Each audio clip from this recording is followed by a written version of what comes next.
Ito yung F21 na smart lock. Kulay black siya na may pagka-matte yung gilid, and then sa harap naman ay glossy. So ayan. Titilak ang Wi-Fi app niya. So direct na siya, no need ng gateway. Then i-ano natin yung mga features mamaya. So ngayon physical appearance muna tayo. Fingerprint nandito. Susian nandito yung susi at saka ang USB port for emergency unlock. So sa loob naman na part, yan, meron tayong screen monitor na pwede natin makita yung tao sa labas ng pinto. Pag may nag-doorbell, automatic din siya bubukas or pwede natin siya silipin manually. Yan, so yan. Hello. And then meron siyang manual knob, lock and unlock. Pwede rin natin gamitin itong button, unlock at saka lock. So meron din siyang single bolt na deadbolt for privacy. Yan. So sa unlock function naman, meron tayong face recognition. Yan. Palm unlock, kamay lang. Yan. Siyempre yung fingerprint. Yan. Card. Passcode.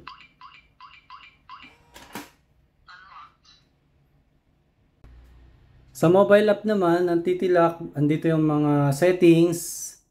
Lahat ng settings ng smart lock dito natin ma-access. So, pag magre-register ng fingerprint, nandito, card, passcode, face, or palm.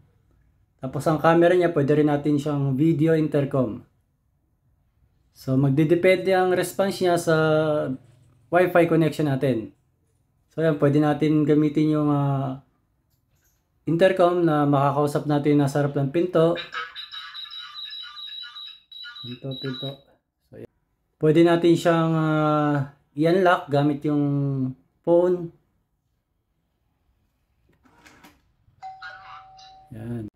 Yan, and then dito may record siya ng mga activities like ayan. So ayan, dito may mga record siya. Ayan, may nag-type ng incorrect na passcode, may nag-unlock, tapos meron na detect yung sensor, nandito rin siya. Pero hindi siya yung nag-shot ng camera, nagpipicture.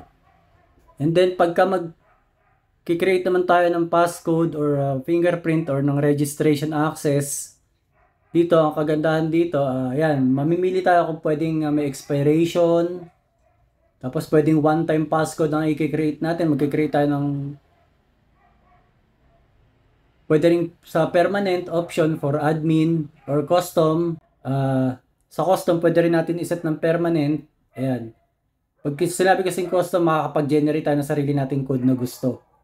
So, pagka dito naman, ganun din, yung may expiration, tapos yung passcode na gusto natin ibigay halimbawa sa employee.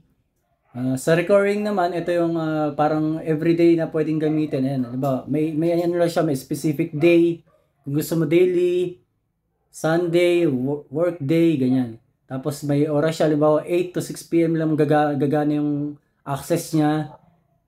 Ayan yung mga nandito sa pag-create. And then yan, pag may nag-tap ng doorbell sa smart lock, so yan, makikita natin yung sa camera. Tapos pwede natin siyang tignan. So ayan. Pwede natin kausapin yung nasa harap ng pintuan. So medyo nag-feedback kasi magkalapit lang. So ayan. Pwede nating makausap yung nasa harap ng pintuan. Ayan. Hello.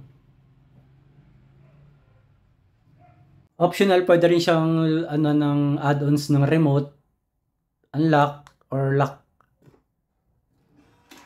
Yan.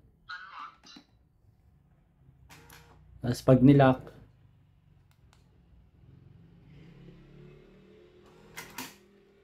although meron naman siyang automatic lock settings.